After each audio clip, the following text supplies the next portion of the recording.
Y es un placer el estar aquí con todos ustedes para compartir las reflexiones que yo he aprendido a lo largo de muchos años junto a los enfermos y sus familias, cuidándoles en el final de su vida. Me plantearon el hablar de este tema y yo encantado. Hace una semana estuve en un debate en la Universidad de Santiago de Compostela sobre la eutanasia y yo creo que no es cuestión de debatir si sí o si no, sino el debate debe estar cómo debemos de cuidar a las personas para que no sufran el final de su vida. Y sobre todo en paliativos que nos planteamos siempre cómo cuidar la vida, porque lo que tenemos que hacer es cuidar la vida mientras llega a su final, mientras llega la muerte. Miren, primero nos tenemos que preguntar a quién vamos a cuidar. Y vamos a cuidar a personas, vamos a cuidar a una persona que sufre. Y esa persona que sufre no es esto, no es un robot, no es una cosa, es una persona. Y desde esa perspectiva tenemos que cambiar actitudes a veces que nosotros incluso los profesionales no lo hacemos bien, porque a los profesionales sanitarios se nos olvida con mucha frecuencia. Solamente miramos placas, pruebas complementarias que hemos pedido. Ya parece que lo único que nos importa es, vemos en el paciente la cara de un ordenador, porque es lo único que tenemos que hacer cuando estamos trabajando, y el enfermo es otra cosa, es una persona. Es verdad, miren, que cuando estamos más alejados del enfermo, porque nos dedicamos a investigar, que también hay que investigar, y cómo no, si no investigáramos los profesionales, no podríamos llegar a mejorar nuestra atención al final durante toda la vida a nuestros enfermos. Tenemos que investigar sobre la enfermedad, sobre su control, sobre los posibles tratamientos. Y en estos casos a veces no llegamos a comprender cuáles son los aspectos humanos de la enfermedad. Pero los que sí estamos cerca, los que cuidamos, ¿dicen que no se oye?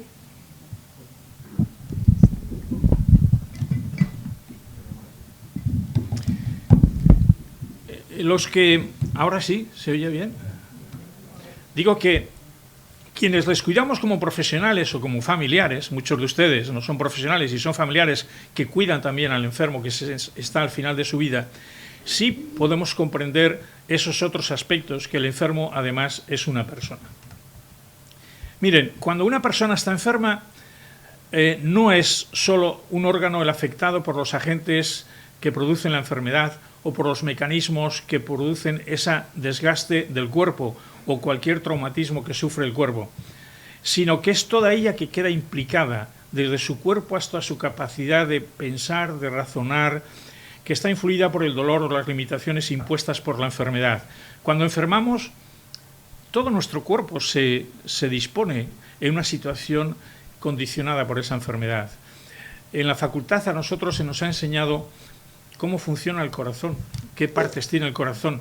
Cuando hemos estado disecando el cadáver en anatomía, luego nos enseñan cómo funciona, luego nos enseñan cómo se enferma, luego nos enseñan cómo tenemos que tratar cuando se enferma, pero no nos recuerdan, salimos de la facultad y no nos han dicho que ese corazón lo tiene una persona que se llama Matilde, Juan o Pedro.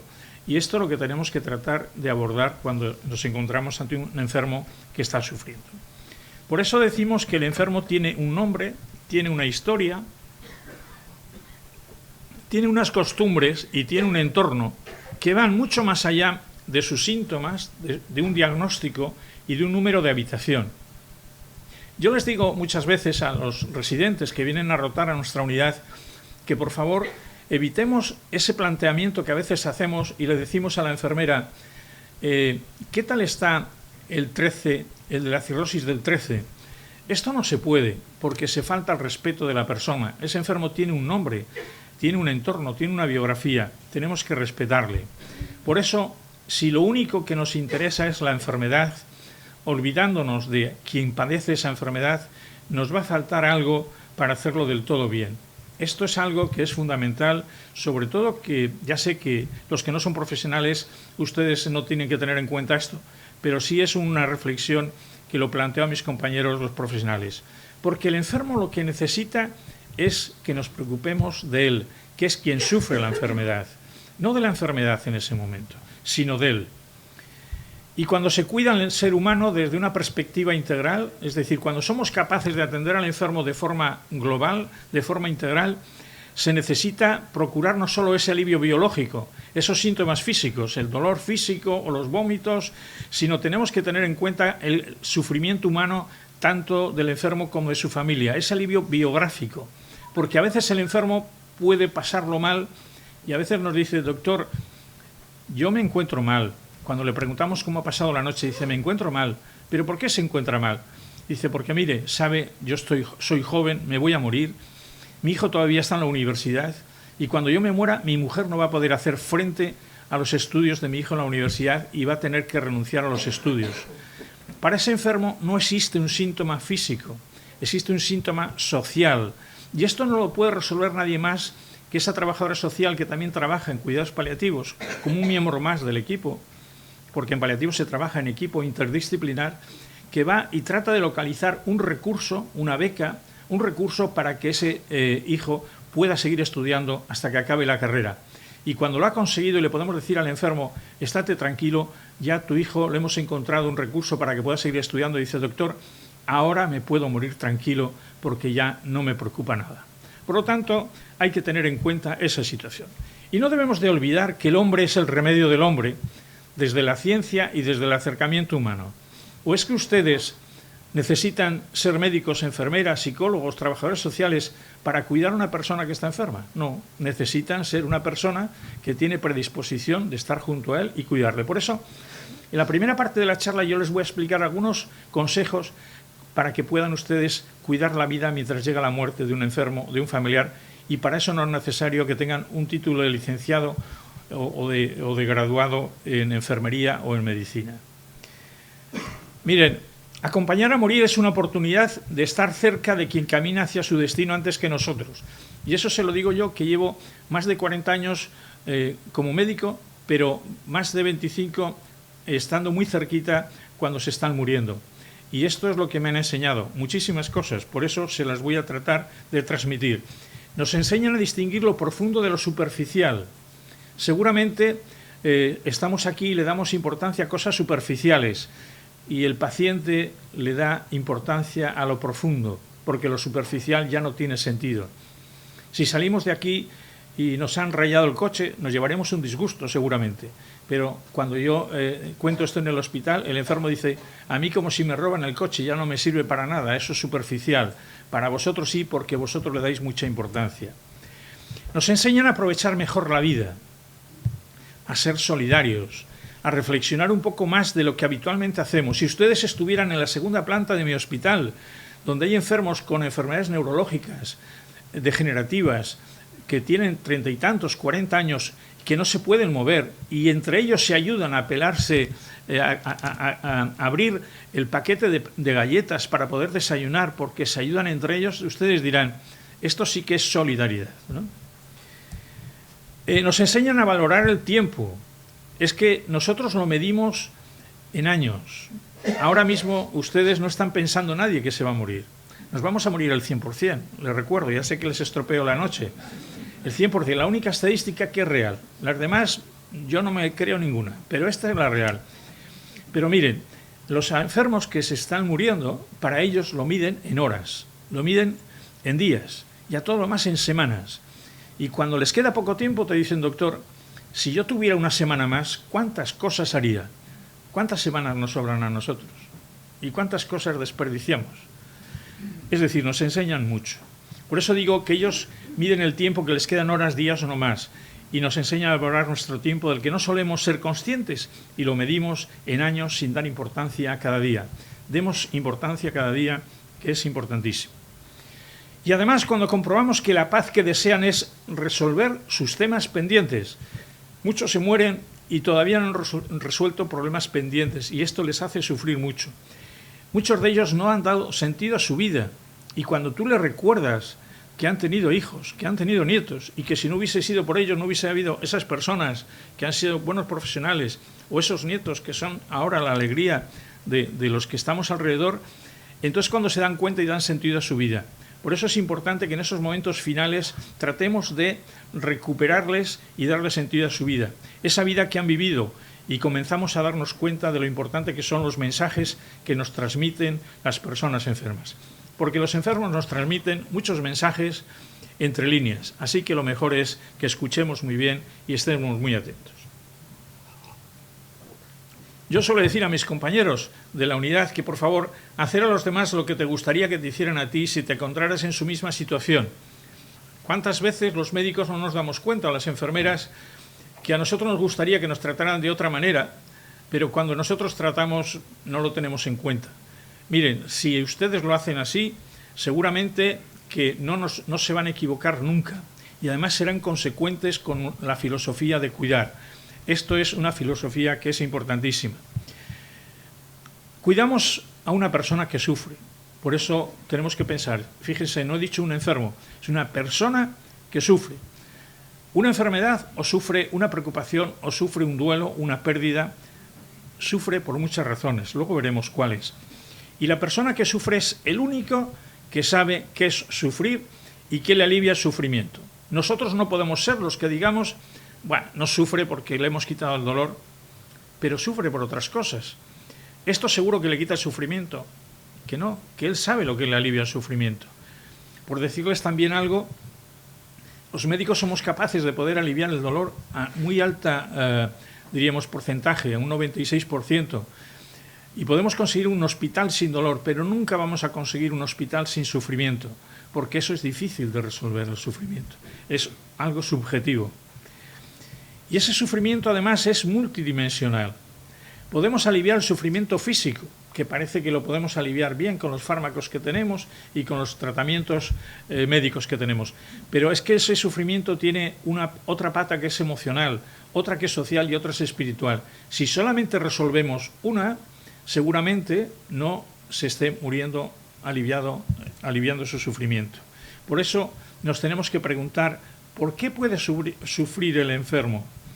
Miren, cuando el paciente tiene la sensación de que el tiempo se dilata respecto al tiempo cronológico, ello sería un indicador de malestar, de sufrimiento, mientras que cuando el tiempo subjetivo se acorta respecto al tiempo cronológico, indicaría bienestar y capacidad de disfrutar. ¿Qué quiero decir con esto? Que si a ustedes se les hace muy largo la charla que yo voy a dar, estarán aburridos, pero si se les hace corto, será porque están a gusto. Esto es lo que le pasa al enfermo. Si sufre y lo pasa mal, se le hace largo. Si está bien, se le hace corto. Esto es importante que consigamos con el enfermo, que se le haga corto para que no sufra, para que esté a gusto. Por eso digo que el sufrimiento, la serenidad, la tristeza, la felicidad, no dependen del tiempo cronométrico, del que medimos con el reloj. Para la persona que sufre, el tiempo parece detenerse, le parece eterno. Cuando nos pide que le demos algo para aliviarle el dolor, o está esperando a la enfermera que le ponga una inyección, y la enfermera dice, ahora enseguida voy. Ese enseguida para él resulta muy largo, aunque para nosotros sea muy corto. Se le parece que el tiempo se detiene. Por eso un minuto puede durar una eternidad. Y eso lo tenemos que tener en cuenta cuando cuidamos a un paciente que está en el final de su vida. Miren, quiero que comprendan la diferencia que existe entre dolor y sufrimiento, porque a veces lo hacemos igual y no es lo mismo. Las personas toleran mejor un dolor intenso si saben lo que es y que no presagia peligro y que terminará. Por ejemplo, un flemón, un dolor de muelas. Les puede producir mucho dolor, pero ustedes saben que van al dentista, le quitan la muela y se resuelve el problema, o le dan un antibiótico y ya está. El problema es cuando ustedes tienen un dolor de menor intensidad que el dolor de muelas y puede ser mal tolerado y llevar al sufrimiento si considera que tiene un significado terrible o parece ser interminable. Ejemplo. Si me duele la barriga un poco y resulta que un amigo mío empezó así y le diagnosticaron un cáncer de páncreas, yo voy a empezar a pensar que puedo tener un cáncer de páncreas. Y ese dolor, aunque sea menos intenso, me está haciendo sufrir. Esta es la diferencia entre sufrimiento y dolor. Espero que lo hayan entendido. Si no, me lo preguntan después al final, que tendremos un diálogo. Miren, los cuerpos no sufren, solo las personas lo hacen. Por eso, esto ya va para nosotros, para los profesionales, que tenemos que cuidar el corazón, el pulmón, el cerebro, el hueso, lo que quieran, pero tenemos que pensar que eso lo tiene una persona, que tenemos que resolver el problema, es la persona que lo sufre. Son los enfermos quieren ser tratados como personas, no como enfermedades. Que seamos competentes para aliviar la enfermedad y resolver la enfermedad, pero en este momento final de su vida Ya hemos demostrado que por muy competentes que seamos, la enfermedad no se la vamos a poder resolver. Por lo tanto, lo que quieren es que les tratemos como personas. ¿Y por qué puede sufrir el enfermo? Pues miren, porque sus síntomas no están bien controlados, porque no hemos sido muy competentes y está sufriendo dolor, tiene vómitos, no hacemos un tratamiento enérgico para resolverle el problema. Sobre todo, las personas que padecen dolor sufren cuando su origen es desconocido, cuando no saben por qué tienen dolor y sospechan que puede ser por algo malo, como les he dicho antes, o cuando creen que no puede ser aliviado, me están dando de todo y no se resuelve, esto les hace sufrir, o cuando su significado es funesto. Cuando aparece este dolor, me recuerda cuando aparecieron las metástasis que me dijo el médico que había tenido una metástasis. Este dolor es muy parecido. Me ha dicho que estaba curado, pero aparece el mismo dolor. Seguro que aparece otra metástasis. Esto le hace sufrir al enfermo. También puede sufrir por los efectos no deseados de los tratamientos. Y a veces los médicos tenemos que saber si ese tratamiento que vamos a emplear es el adecuado para resolver el problema o lo hacemos simplemente porque está en el protocolo. Y si ese tratamiento le va a hacer sufrir más que la propia enfermedad, tenemos que ser lo suficientemente honrados para decir este tratamiento no lo tenemos que seguir dando. Y eso es lo que llamamos los profesionales adecuación del esfuerzo terapéutico. Otras veces por la pérdida del rol social. ¿Cuántas personas están en una residencia sufren porque han perdido su rol social? Ya nadie cuenta con él. Antes era al que le contaban todo, le preguntaban todo, y ahora no. Y si encima tiene una enfermedad por la que se está muriendo, menos. Esa sensación de dependencia de los demás. ¿Se imaginan ustedes que tengamos las dos manos enyesadas y que no podamos hacer lo más elemental de nuestra vida, asearnos, comer? Esto es lo que le ocurre a muchas personas que están incapacitadas porque tienen unos deterioros físicos o deterioros cognitivos y dependen de terceras personas. Esto le hace sufrir también, que le tiene ahora que cuidar y asear un hijo suyo o una hija suya. Esto les hace sufrir mucho. Situaciones psicosociales inadecuadas, falta de intimidad. Está en un hospital y entramos cuando queremos en la habitación, no respetamos que se está vistiendo o desvistiendo. Van con camisones que siempre por detrás se les ve el trasero o el pañal. No cuidamos ese tipo de cosas. O a veces están solos. Y esa soledad, yo respondía hoy a un paciente hablando de la soledad. Hay dos tipos de soledad. La impuesta, que es la negativa, y la que queremos nosotros, que es la voluntaria, que esa es positiva. A veces queremos estar solos porque queremos reencontrarnos con nosotros mismos y es una soledad voluntaria y adecuada. Lo malo es cuando nos dejan solos, que esto es ya por obligación, y esa suele ser una soledad mala. Bien, ¿por qué ha cambiado su aspecto físico? Porque tenemos un cáncer en la cara y nos ha desfigurado, y esto nos hace sufrir. Porque no se siente querido por los demás y porque se siente solo y abandonado al final de la vida. ¿Cuántos enfermos se mueren solos porque nadie se acuerda de ellos? Incluso cuando se mueren nadie reclama su cadáver. Y porque aún dejan asuntos sin resolver, no los han resuelto y por eso también se mueren sufriendo. Bien, también pueden sufrir porque tienen pensamientos negativos de culpabilidad. Piensan que, porque se lo estamos recordando, por eso has fumado, por eso tienes el cáncer de pulmón, etcétera, y se autoculpabilizan, y eso les hace sufrir. Y además tienen miedo al futuro, no sabe qué va a pasar después cuando se mueran, porque nadie se lo ha dicho, porque no tienen una fe bien agarrada, y entonces no tiene pilares suficientes para creer en cosas que le van a ayudar a pasar el final de su vida. Y porque no desean morir solo. Miren, yo creo que el síntoma que yo he detectado en mis 25 años de asistencia al final de la vida, aquí hay algunos compañeros míos que también trabajan en paliativos con los que llevo muchos años compartiendo reflexiones y que lo tienen aquí ustedes en Cantabria. Creo que el síntoma que es más difícil es la soledad. Morirse solo es el síntoma más difícil de poder controlar. Gracias a Dios, las instituciones que tienen voluntariado, y hablo en nombre de San Juan de Dios, aquí tienen ustedes Santa Clotilde, nosotros tenemos en Santurce también el hospital nuestro, tienen una asociación de voluntariado que se encargan de acompañar en la soledad a los enfermos y sustituyen a veces a esas familias que unas veces porque no quieren y otras veces porque no pueden acompañar al final de su vida. Bien, y por dejar a sus seres queridos, yo creo que esto es lo que a mí personalmente, más me dolería el día que me muera, dejar a mis seres queridos. Por eso, cuando hablas con ellos, con los enfermos que están muriendo, te dicen que no se quieren morir, no porque ya no quieran seguir aquí, sino porque no quieren dejar a sus seres queridos. ¿Por qué cuidar al final de su vida? Miren, para salir de la vida con la misma naturalidad con la que hemos llegado. Antes decíamos que se hablaba del principio de la vida. Bueno, pues nosotros queremos también que el final de la vida sea lo más natural, porque al principio de la vida, y fíjense, esta viñeta que les he puesto, no sé si verán bien desde el principio, nacemos en una cuna, con barras, para que no nos caigamos, con un globo, y nos morimos en una cama con barras y colgado con un suero. Es decir, es que vamos a lo mismo que hemos empezado y pasamos por todas esas etapas. Pero tenemos que conseguir, cuando nacemos tenemos mucha ayuda, con madronas, médicos, enfermeras, en casa se quedan las abuelas, los abuelos, preparando todo para que cuando venga el niño funcione bien. ¿Todo para qué? Para nacer bien, ¿no? Pues miren, cuando morimos, a veces es en la soledad. Nos entregan al enfermo en la zona alicatada más triste, más lúgubre del hospital, cubierto de una sábana y en una camilla. Ya no hay respeto por el cadáver, porque dice, total es un cadáver, estará cómodo ahí. En una camilla nunca estamos cómodos, hay que respetar todavía. Cuando hemos vivido situaciones parecidas y que los médicos se han preocupado de llevarle a una habitación individual para que nosotros nos podamos despedir de nuestro ser querido, hemos visto una humanidad en ese profesional, porque ha entendido que esa persona fallecida todavía hay que respetarla como persona. Y nosotros nos hemos sentido también como familiares respetados. Pero ¿cómo podemos humanizar el proceso de morir?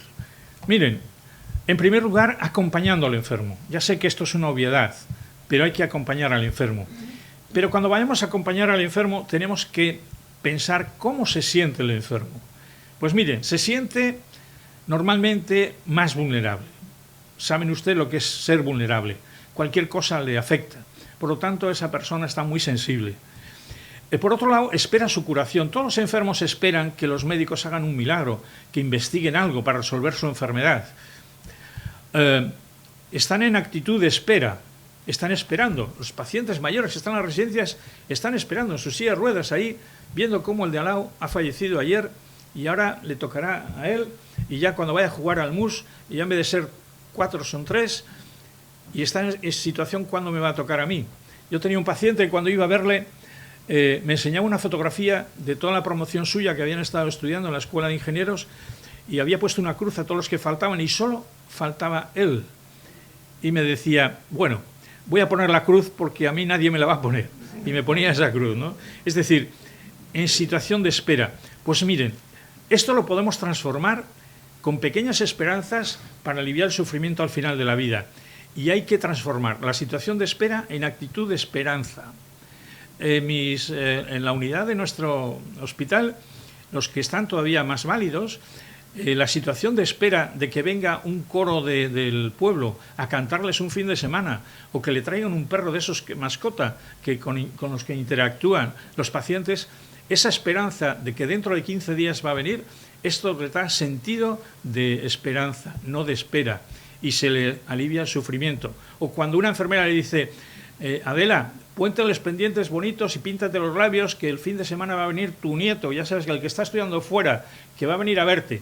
Esa ilusión que va a tener Adela durante esos días va a ser impresionante. Por lo tanto, dediquen ese tipo de cosas. Pero no le den falsas esperanzas. No cuenten cosas que no van a ocurrir. Lo que digan que sea verdad, porque es que si no, no van a confiar en ustedes.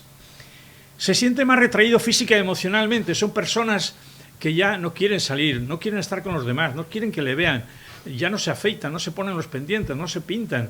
Es decir, esas personas que se van dejando, tenemos que estimularles para que se sientan mejor. Sienten dolor por ver próxima su muerte, ya ven que se van a morir, con lo cual empiezan a sufrir ese dolor que no solamente es físico, también como sufrimiento es emocional, es social y es espiritual. Los enfermos han comprendido que la técnica ya no les es útil para curar su enfermedad, pero tienen necesidad de las personas, tienen necesidad de su familia, de sus amigos, de su médico, de su enfermera, de su auxiliar. de su celador, de cualquier miembro del equipo de un hospital o de su casa. Y para acompañar es preciso gestionar el tiempo. Claro que sí. Cuando hago yo esto a los profesionales, a las enfermeras auxiliares, dicen, pero no tenemos tiempo. Claro que no. Pero a veces podemos gestionar el tiempo. Si yo tengo que ver a un paciente y paso por delante de una habitación que sé que está muy malita, no me cuesta nada entrar y salir, pero saludarle, ¿qué tal te encuentras ahora? La sensación de hacer varias visitas a ese paciente le da sensación de que nos preocupamos de él. Esto es gestionar el tiempo. Hay que dedicarle nuestro tiempo, estar a su lado y visitarle con frecuencia. Y no estar ahí toda la tarde dándole la paliza al enfermo, que muchas veces lo único que le hacemos es perjudicar. Y es mucho mejor que le veamos varias veces, pero menos cantidad. Y hemos de respetar los momentos en los que quiere estar a solas, porque hay pacientes que quieren estar a solas. Y tampoco debemos forzar una conversación activa. Saben que una conversación activa es si le preguntamos a alguien para que nos explique cómo ha pasado el día y quién era aquel que ha venido a verle. Eso es una conversación activa porque tiene que discurrir y explicarnos. Tenemos que plantearle preguntas que pueda responder con un sí o con un no. Y muchas veces es mejor ni preguntarle, explicarle cosas que le gustaría escuchar y que le vayan a agradar. Porque la compañía es el mejor medicamento en el final de la vida. Y no necesita prescripción médica, no tiene alergias, no hay que comprarlo en la farmacia, no cuesta mucho. Es que es un medicamento que puede aliviar mucho al enfermo. Bien, ya le hemos acompañado. Tenemos que tocar al enfermo, no solamente acompañarle. A veces tenemos miedo cuando un paciente está muriendo y parece que no hay que tocarle, porque el tacto aparece el primero y desaparece el último. Igual les tiro algún mito por tierra, pero es que del oído no tenemos constancia, del tacto sí tenemos, porque cuando estamos agarrando a un paciente y se muere, es lo último que dejas de agarrar. Como no tenemos constancia del oído, no digan nada que no le gustaría que oyese, aunque esté muriéndose, porque seguramente igual oye, como no lo tenemos constatado, pero yo lo que sí les digo es que el tacto es el que primero aparece, porque el niño cuando nace lo primero que busca es el pezón de la mamá para poderse sobrevivir. Es la forma de comunicación que transmite al enfermo, calor, apoyo y solidaridad. Cuando nosotros tocamos a un enfermo le estamos transmitiendo calor, no físico, sino ese calor de solidaridad y de apoyo. Por eso es importante que lo hagamos. Si sujetamos su mano, tocamos su hombro, colocamos bien su almohada, secamos su frente, tratamos con amabilidad, le van a hacer bien al enfermo. ¿Recuerdan ustedes cuando nos quedábamos de adolescentes, nos quedábamos en casa, en la cama, fingíamos que teníamos fiebre porque poníamos el termómetro en la lámpara para que nuestra amachu, decimos ahí en el País Vasco, nos dejara en casa y no nos mandara al colegio? Y después, cuando venía a ver al cabo de la media mañana y veía que teníamos la almohada toda apachurrada porque estábamos ahí, todas las migas del desayuno, pero nos ahuecaba la almohada, le daba vuelta, la ponía por la parte más fría, nos alisiaba las sábanas, quitaba las migas, nos encontramos mucho mejor, porque esto era un alivio. Esto les pasa a los enfermos también. O cuando teníamos fiebre, que no ocurre como ahora, que enseguida te lanzan el paracetamol a distancia, sino que te ponían unas compresas húmedas, eso que era agradable, ¿no? Bueno, pues esto también le hacen bien al enfermo. Este contacto físico que actúa eficazmente contra el temor y la ansiedad, que facilita el compartir y que parece liberar el poder natural de la curación. ¿Saben por qué los enfermos van más a los curanderos? Porque les tocan más que nosotros. Esa enfermera que estaba ahí sentada en su despacho ha visto salir a esta enferma de la consulta y seguramente no le han dado una buena noticia. Entonces se ha levantado, ha ido hacia ella, le ha puesto la mano en el hombro y esto facilita que la enferma pueda compartir la preocupación, pueda evitar el temor y la ansiedad, y además parece que le está curando la enfermera más que el médico. La forma de mirar, de dar la mano son importantes cuando no se pueden emplear las palabras porque son dementes, porque están sordos, porque hablan otro idioma. Por eso, ¿ustedes han ido a algún país sin saber el idioma y han venido sin un regalo para su familia? ¿Han venido sin comer algún día? ¿O se han quedado allí porque no han podido coger el avión? Bueno, si Iberia les ha dejado tirados, seguro. Pero han podido sin hablar el idioma, porque por gestos hay comunicación no verbal que nos podemos entender perfectamente. La sonrisa, el tono de voz, los gestos de las manos pueden significar calor e interés personal. podemos hablar con dulzura, podemos, en vez de decir tienes que hacer esto, abrimos las manos en plan de acogida, y si en vez de una cara de póker ponemos una sonrisa, estamos transmitiendo cosas distintas. Por eso tenemos que emplear todo este tipo de métodos que ustedes, sin tener que ir a la universidad, estoy seguro que ya lo hacen. Y también cuidar con caricias. Miren, yo esto lo digo con mucha autoridad, no por nada, sino porque escribí un artículo sobre el que me dieron un premio nacional, con lo cual creo que tenía interés, por lo que pudo ser, me lo dio una ministra de turno. Las caricias son un instrumento humano que sirven para cuidar a los enfermos al final de la vida.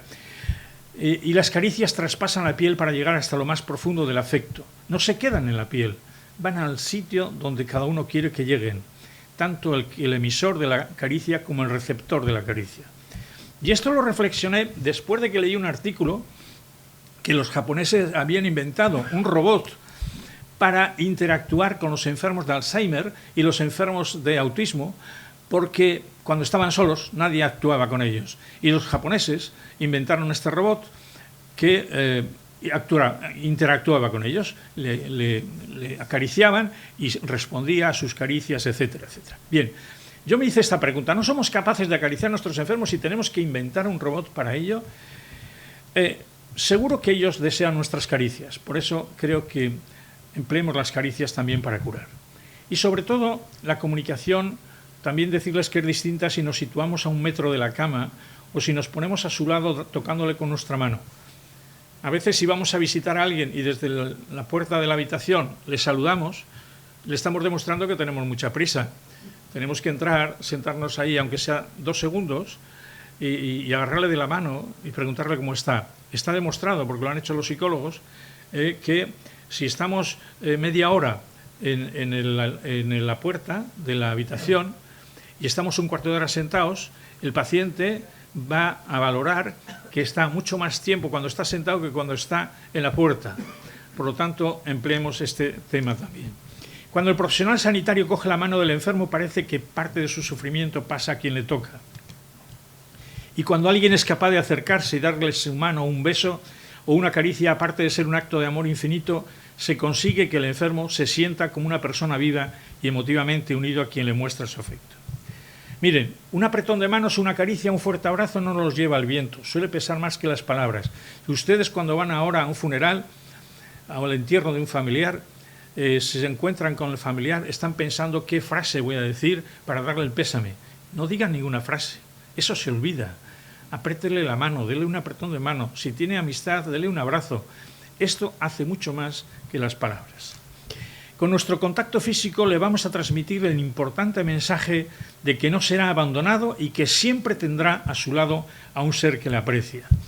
En ocasiones ese tacto suele ser la única forma de comunicación y de expresión de cuidado que se le puede dar. Los enfermos que están en coma, sobre todo, solamente podemos hacer esto.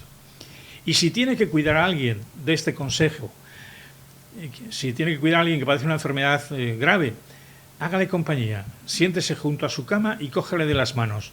Con esto que haga va a ser un buen consejo, porque el paciente se sentirá acompañado. A veces entramos en las habitaciones de enfermos que están muriéndose y el familiar está a 2 metros leyendo un libro y dice, total, si es que no me hace caso, ponte cerquita, agárrale de la mano, que él va a sentirte muy cerca. Es muy importante, por tanto, que el enfermo y su cuidador mantengan alguna forma de comunicación, sobre todo en los estadios avanzados en los que el paciente ya casi no se comunica verbalmente. Y además tenemos que escuchar al enfermo, hay que escucharle. Miren, escuchar al enfermo atentamente va a mostrar nuestro respeto y apoyo para enfrentarse mejor a estos momentos y nos va a hacer apreciar su actitud ante la enfermedad y sus emociones. Si no le escuchamos, no sabemos lo que él piensa. No sabemos cómo aprecia su final y tenemos que permitirle que se desahogue siempre que quiera, comprendiendo su cierta agresividad. ¿Qué enfadado está el enfermo? ¿Cómo no va a estar enfadado si se está muriendo? Y para cuidar bien al final de la vida es necesaria una buena comunicación para comprender mejor sus problemas y sus deseos. Miren, si nos comunicamos bien, los médicos sabemos que vamos a necesitar menos dosis de medicamentos para el dolor, menos dosis para el tratamiento de la ansiedad y menos dosis para el tratamiento de la depresión, si le escuchamos al enfermo. Y se dan cuenta ustedes por qué tenemos una boca y 2 orejas. ¿No será porque tenemos que escuchar el doble de lo que hablamos? Recuerden esta imagen y no se olviden. Pero ¿cómo tenemos que responder a sus preguntas? Porque este es otro tema que se nos plantea al final de la vida. Miren, Perich nos dice: doctor, dígame la verdad, pero bajito para que no me asuste. Los enfermos quieren la verdad, pero quieren que se lo digamos sin asustarles, que tengamos habilidad suficiente para que no le provoquemos más angustia. Pero a esto no nos han enseñado en la facultad. Aquí hay varios colegas míos, a mí no me enseñaron en el País Vasco, no sé si a vosotros, pero no me enseñaron cómo teníamos que dar bien las malas noticias. Por lo tanto, tenemos que aprender. Los médicos enseguida explicamos las cosas, damos muchas revueltas, no sabemos cómo llegar y decirle la verdad claramente. El enfermo, ya ven ahí, tiene un interrogatorio, no le entiende nada al médico, tiene un libro atrás que es de RIP, sabe que se va a morir y nosotros empleamos palabras técnicas y damos rodeos. Bien, ¿cómo tenemos que responder? De forma sencilla y gradual, pero sin mentir. Tenemos que hacerlo poco a poco, no hay que mentir, porque si descubre el engaño va a perder la confianza en nosotros y se va a aislar. Y digo que para decir la verdad no hay que decir toda la verdad, pero lo que se diga que sea verdad. Si alguna vez tienen que decir algo, por favor, que sea verdad, aunque sea poco, pero que no le cojan un engaño, si no... Ejemplos tienen ustedes ahí, cada vez que lean la prensa, ven la televisión nuestros políticos, cada vez que hablan nos dicen una verdad para ellos que luego se transforma en mentira pura y dura. Bien, el enfermo necesita que le expliquemos lo que le va a pasar, necesita que no le engañemos, pero todo ello con sensibilidad exquisita, para que le ayudemos a comprender lo que necesita en esos momentos tan difíciles y únicos para él. Se va a morir una vez, no se va a volver a morir más, tenemos que hacerlo bien. ¿Y por qué tenemos que responderle? Porque tiene derecho a saber lo que le ocurre y porque tiene derecho a tomar decisiones, y nadie va a poder tomar una decisión si no sabe lo que le ocurre. Por eso ustedes no pueden tomar una decisión de comprar una finca si no saben, o le están engañando el director del banco que le dice que tiene tanto y no tiene tanto. Usted va a comprar teniendo en cuenta lo que le ha dicho el director, porque le da miedo decir que se ha gastado mucho su familiar y que le ha dejado la cuenta muy vacía, y le dice que tiene mucho, se compra la finca y se ha arruinado. Por lo tanto, tenemos que tomar una decisión, pero teniendo derecho a saber lo que nos ocurre. Y tampoco debemos de participar en la conspiración del silencio. ¿Cuántos pacientes vienen y te dicen: doctor, dígame la verdad? Y al lado hay un familiar que te dice: no, por detrás te hace una mueca para que no le digas nada. Esto los médicos tenemos obligación de decirle si nos pregunta el paciente. Pero no podemos tampoco evidenciar a la familia. Tenemos que decirle: si usted estuviera como su padre ahí en la cama, ¿le gustaría que le engañáramos? Que no le dijéramos la verdad. No, a mí, si yo estuviera así, que me lo dice. ¿Y por qué a su padre no? Y cuando le dices eso, la familia se da cuenta que está pidiendo una cosa que no es lógica. Por lo tanto, tenemos que trabajar aquí. Bien, y cambiando un poco de giro, hay que decir que es importante saber que la mayor parte del sufrimiento que ocurre en este final de la vida, aparte de provocarle ese dolor físico, tiene que ver con otros temas emocionales y espirituales y con su propia incapacidad de resolver interrogantes más profundos de la vida. Hay interrogantes muy profundos que se plantea el paciente cuando se está muriendo. Y eso es lo que llamamos nosotros el sentido de la vida y es lo que llamamos nosotros la espiritualidad en el final de la vida. Espiritualidad no la identificamos con religiosidad, no tiene nada que ver. Uno puede ser espiritual y además ser religioso, y uno puede ser religioso y no ser espiritual, pero es importante que de alguna manera tengamos en cuenta que la necesidad espiritual hay que resolverla. Y ese acompañamiento espiritual que también estamos obligados a dar es ayudar a la persona a despertar o a sacar a la luz ese anhelo o la búsqueda interior que toda persona puede tener. Cuando se está muriendo, la persona dentro tiene muchas cosas que debe de sacar fuera y que nosotros tenemos que ser un facilitador. Si tenemos la oportunidad de tener profesionales que se dedican a esto, como son pastoralistas, sacerdotes, etcétera, pues lo harán mucho mejor que nosotros. Pero mire, el enfermo necesita sentirse querido por los suyos, y esto es importantísimo, que sigue siendo, el enfermo necesita sentir que sigue siendo importante para sus seres queridos, que sigue siendo querido por lo que es y que no necesita cambiar, y esto es para él un motivo para querer seguir viviendo. Nietzsche decía que el que tiene un porqué para vivir soporta casi cualquier cómo. Si nosotros tenemos un sentido de la vida y vemos que la gente nos quiere, superaremos cualquier cómo y sufriremos de otra manera. Cecil Sanders con la que aprendimos el cuidados paliativos, es una mujer que murió hace unos años, pero que fue la que trajo los cuidados paliativos a Europa, decía que tú importas por ser tú importas hasta el último momento y haremos todo lo posible, no solo para ayudarte a morir mejor, sino para vivir hasta el final. Los cuidados paliativos es ayudar a vivir hasta el final y ayudarle a morir mejor. ¿Y cómo podemos humanizar este proceso de morir? Miren, primero con cuidados paliativos.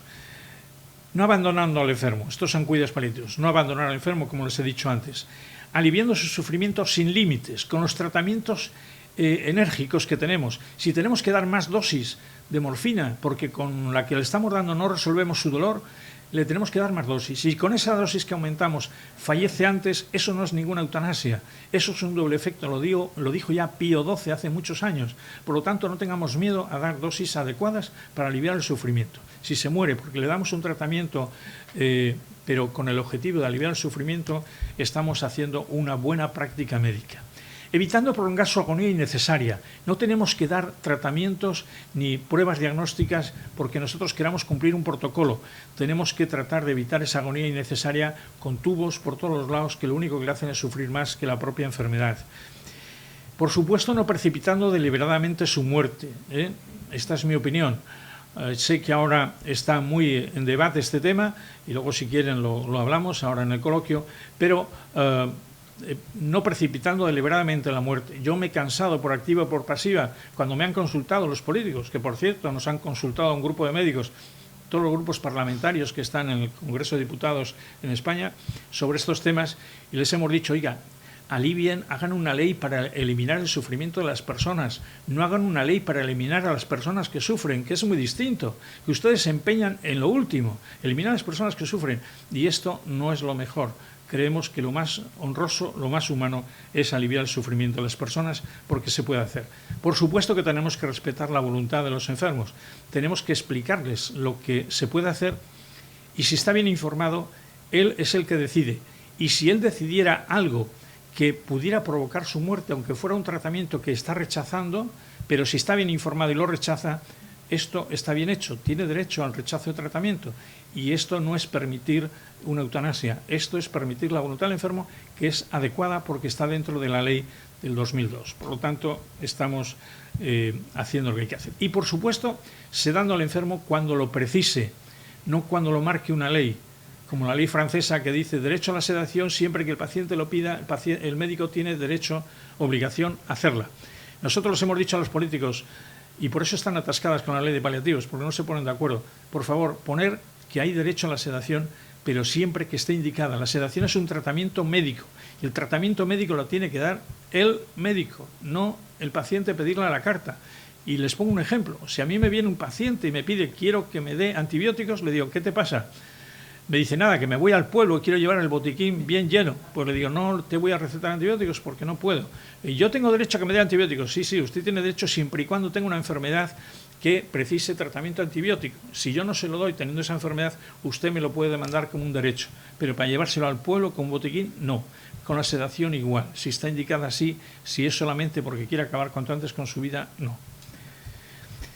Aliviando su sufrimiento mientras llega su muerte. Esto es lo que son los paliativos. Tenemos que aliviar el sufrimiento mientras llega su muerte. Ni tenemos que empujar al enfermo a que se muera antes, ni tenemos que aguantarle para que no se muera, sino que tenemos que agarrarle de la mano y estar al lado para que mientras llega su muerte evitar su sufrimiento. Y ayudando también a la familia a sobrellevar la pérdida de su ser querido. Bien, y voy a acabar con 10 diapositivas rápidas para que les explique a ustedes cómo me gustaría que me cuidaran cuando llegue mi momento. Esto me lo preguntó a mí un periodista, me dijo, ¿puede hacer un decálogo para que los profesionales puedan saber cómo tienen que cuidar al final de la vida? Dije, mire, yo no doy decálogos para nadie, yo le voy a decir cómo me gustaría que hicieran conmigo el día que me toque estar en esta situación. Primero, que me traten como un ser humano hasta el momento de mi muerte, que no solo me contemplen como una estructura biológica, sino que además tengan en cuenta mi dimensión emocional, social y espiritual. Creo que les he explicado desde el principio las 4 necesidades que tenemos los enfermos. Que me permitan expresar mis propios sentimientos y emociones sobre mi forma de enfocar la muerte. Para eso me tienen que escuchar. Por lo tanto, esto es otra condición. Que me permitan participar en las decisiones que incumban a mis cuidados. Que me escuchen y que se atengan a mi voluntad. Y ahora tenemos un instrumento que es el documento de voluntades anticipadas. por lo tanto también tenemos que emplearlo. Que no me dejen morir solo, abandonado por mis seres queridos y por los profesionales. La soledad, les he dicho que es la parte, el síntoma más angustioso. Que mis preguntas sean respondidas con sinceridad, que no me engañen. Que respeten mi individualidad y no me juzguen por mis decisiones, aunque sean contrarias a quien me atiendan. Muchas veces los pacientes no están de acuerdo con nuestras opiniones. Es que no tienen que estar de acuerdo. Tenemos nosotros que estar de acuerdo con las suyas. Y si no estamos de acuerdo, porque son distintas, pero se las tenemos que respetar. Que me cuiden personas solícitas, sensibles y entendidas, intentando comprender mis necesidades y que además sean capaces de obtener satisfacción del hecho de ayudarme a afrontar la muerte. Es decir, que se formen, que estén bien formados para atenderme bien, que si no saben comunicarse, no tienen habilidades en comunicación, en toma de decisiones, que aprendan, que no solamente se han hecho médicos para hacer recetas de medicamentos. Que quien me cuide al final de la vida lo haga como le gustaría que le cuidaran a él cuando llegue su momento. Ese es otro de los síntomas, otro de los deseos que yo planteo. Y desde el punto de vista de bioética, que este es el fundamento de lo que yo, el mensaje que quiero que salga de aquí, es, y lo he dicho antes cuando me han grabado, que no precipiten deliberadamente mi muerte, pero que tampoco prolonguen necesariamente mi agonía, sino que me ayudéis a no sufrir mientras llegue mi muerte. Esto sería el fundamento bioético de los cuidados paliativos desde mi punto de vista. Que atiendan a mis seres queridos después de mi muerte para aliviar su pena. Supongo que mis seres queridos tendrán pena cuando yo me muera y que les ayuden a aliviársela. ¿Y todo esto para qué? Porque el reto de los profesionales, los que estáis aquí, es humanizar el proceso de morir de nuestros enfermos, es aliviar su sufrimiento mientras se mueren o mientras llega su muerte. Y no creo que lo que pretenden ahora con leyes es que nos obliguen a que eliminemos a los enfermos para aliviar su sufrimiento. Muchas gracias.